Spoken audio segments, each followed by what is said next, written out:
दोस्तों, कनाडा को भारत पर जीतने आरोप लगाने थे।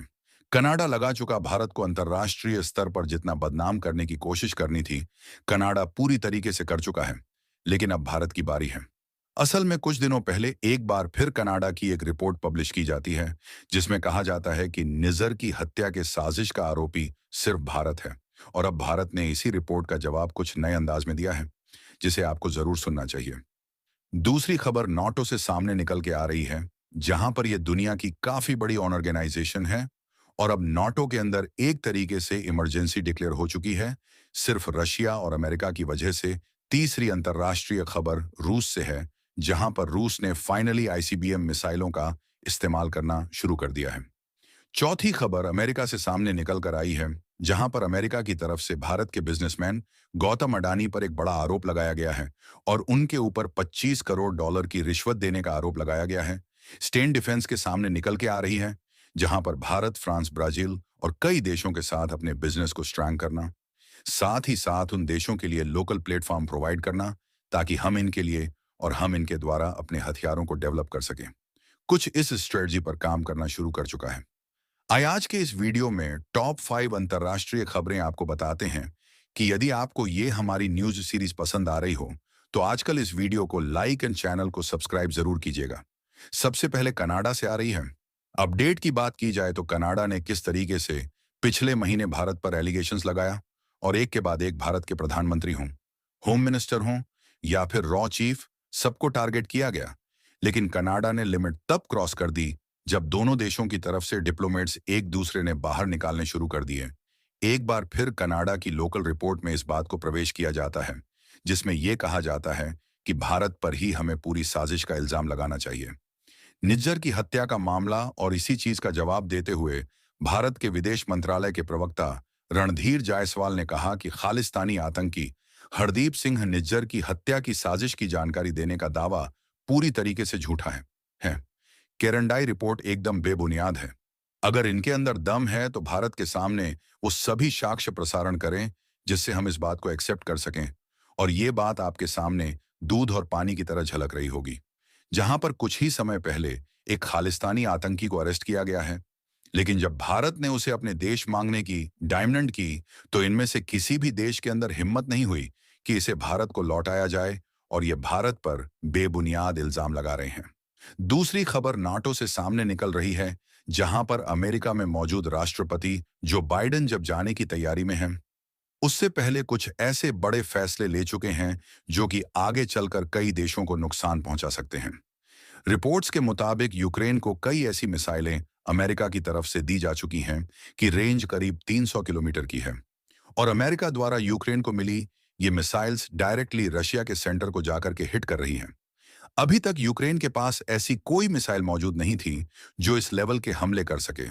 साथ ही साथ इन मिसाइलों को ऑपरेट करने के लिए भी यूक्रेन के सैनिकों के पास उतनी ज्यादा ट्रेनिंग नहीं है, तो इससे रशिया को शक है।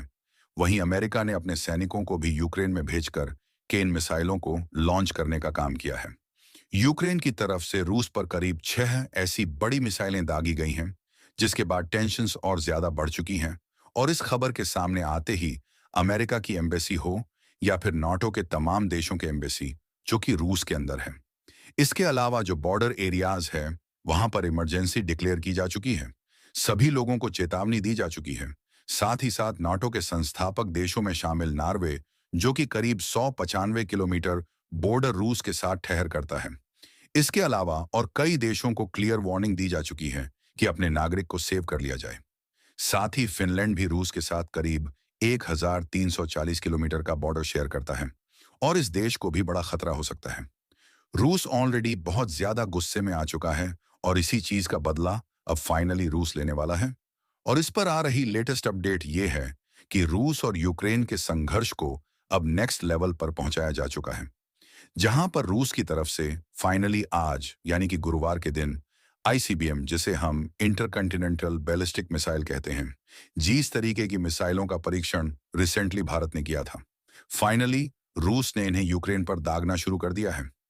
आंकड़ों के मुताबिक अभी तक सिर्फ 1 से 2 मिसाइलें दागी जा चुकी हैं, लेकिन अगर यूक्रेन इसी तरीके से अमेरिकी हथियारों का इस्तेमाल करता रहा, तो रूस अपनी पूरी ताकत को अपनाएगा आपको ये बात जानकर के हैरानी होगी कि इस युद्ध को शुरू हुए करीब 33 महीने बीत चुके हैं, लेकिन ऐसा पहली बार देखने को मिला है जब रूस ने आईसीबीएम मिसाइलों का इस्तेमाल करना शुरू कर दिया। लेकिन सोशली बात यह है कि ड्रम पावर में आने वाले हैं और जो वाइडन अपने जाने से पहले कुछ ऐसे प्रोसेसर शुरू कर चुके हैं जो कि दुनिया में अशांति फैला सकते हैं। जो वाइडन जाते जाते शांति के साथ भी आगे बढ़ सकते थे ताकि दुनिया उन्हें एक बार फिर से पावर में लाने या फिर उनकी पार्टी को पावर में लाने की कोशिश करे। लेकिन ये जो रिएक्शन उनके सामने निकल के आ रहा है, ये सिर्फ कुछ कंट्रीज को ही अटेंड करने वाला है। आप किस पर कह रहा है कमेंट्स में जरूर बताएगा। नेक्स्ट इंपॉर्टेंट बेट की बात की जा तो अमेरिका के प्रोसिक्यूटर ने अडानी ग्रुप के चेयरमैन गौतम अडानी पर एक बड़ा आरोप लगाया है। कहा जा रहा है कि अडानी सोलर एनर्जी कॉन्ट्रैक्ट हासिल करने के लिए भारतीय सरकारी अधिकारियों को करीब करीब 25 करोड़ से भी अधिक की रिश्वत दी गई है और ये रिश्वत पथ ऑफर करने वाली एक स्कीम में शामिल है। और ब्लूमबर्ग की रिपोर्ट के मुताबिक यह आरोप ब्रुकलिन न्यूयॉर्क में प्रोसिक्यूटर ने बुधवार को अडानी ग्रुप पर लगाया। इसी के साथ अन्य फ्रेंडर्स को यहां फिर अट्रैक्ट किया गया है ताकि अमेरिकी निवेशक यहां पर आए पैसा लगाएं और इससे अडानी ग्रुप को फायदा हो। साथ ही साथ अडानी ग्रुप की कंपनी अडानी ग्रीन एनर्जी के executive director Sagar R Adani और एमडीसीओ विनीत एस जैन पर भी अमेरिकी कानूनों को तोड़ने का आरोप लगाया गया है। अरबों डॉलर के कॉन्ट्रैक्ट हासिल करने के लिए भारतीय सरकारी अधिकारियों के साथ रिश्वत की पूरी तैयारी बहुत समय से प्लान की गई थी। भारतीय आरोप में लगाया गया है कि 4 अन्य डेफिडेंस को इलेक्ट्रॉनिक सबूत मिटाकर के न्याय विभाग और सिक्योरिटी एक्सचेंज कमीशन जिसे एससीसी कहा जाता है, इसके अलावा एफबीआई के प्रतिनिधियों से झूठ बोलकर इस पूरे प्रोसेसर को आगे बढ़ाया गया है। अब इस खबर के सामने आते ही इस पर पूरी जांच की जाएगी। उसके बाद ही कुछ फैसला लिया जा सकता है कि एग्जैक्टली यहां पर कौन सही है कौन गलत। लेकिन आप किस पर क्या रहा है कमेंट्स में जरूर बताएगा। या फिर अमेरिका की ये कोई साजिश हो सकती है अपनी कंपनियों को फेवर करने के लिए, कमेंट्स में जरूर लिखिए। Last important breed Indian differences सामने निकल के आ रही है जहां पर भारत, फ्रांस, ब्राजील और अन्य देशों के साथ मिल करके अब डिफेंस प्रोडक्शन में नए तरीके से काम करना चाहता है, जिसमें अगर हमारे पास किसी चीज को प्रोड्यूस करने की कैपेसिटी है तो फ्रांस, ब्राजील ये देश भारत के साथ आकर के उसका प्रोडक्शन करके अपने देश ले जा सकते हैं। और भारत भी सेम चीज की डिमांड कर रहा है कि यदि आपके पास कोई प्लेटफॉर्म है और हम किसी चीज का प्रोडक्शन करना चाहते हैं तो हम आपके देश में प्रोडक्शन करके अपने देश के अंदर ला सकते हैं। लेकिन इसमें जो इंपोर्ट वाला गेम था इसे नहीं शामिल किया जाएगा, सिर्फ प्रोड्यूस करने की कॉस्ट को शामिल किया जाएगा।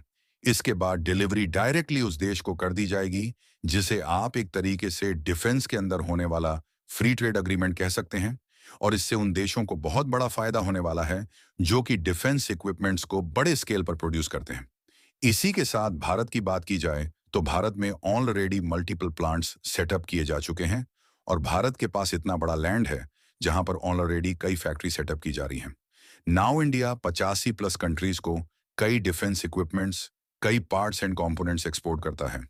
लेकिन इस नए रूट के माध्यम से भारत को और बड़ी मार्केट का एक्सेस मिल जाएगा। अगर रिसेंट हुई कुछ इंपॉर्टेंट डील्स की बात की जाए तो ब्राजील की कंपनी एमडीआर विमान ने भारत के हिंदुस्तान एनालिटिक्स लिमिटेड के बीच में एक कॉन्ट्रैक्ट साइन कर रखा है। इसी के साथ डीआरडीओ द्वारा डेवलप की गई पिनाकार रॉकेट लॉन्चर्स और कई प्रकार के आर्म्ड व्हीकल को रिड्यूस करने के साथ ही साथ उन्हें इंपोर्ट करने की भी डील की गई है।